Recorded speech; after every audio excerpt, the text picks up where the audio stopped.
Hey guys, it's Nurse Gwenny. A couple of weeks ago, we talked about how to apply a tourniquet, but we didn't really talk about when to apply a tourniquet.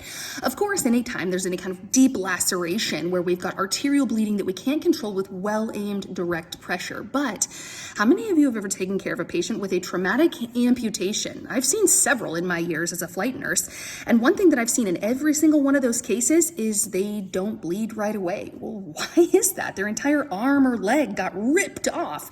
Why isn't it bleeding with all of that exposed vasculature?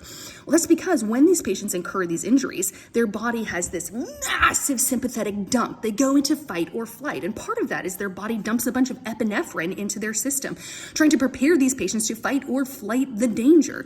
And so what does epinephrine do? It causes massive vasoconstriction. So of course these patients don't bleed right away. However, as they become catecholamine depleted, or as their body runs out of that epi that is dumping into them, that vasculature will begin to relax, and then several minutes later, you will start to see the patient bleed. So if I've got a traumatic amputation, even if it's not bleeding right now, I will do my very best to tourniquet the stump, or if you carry a junctional tourniquet, control that bleeding from even developing once they become catecholamine depleted.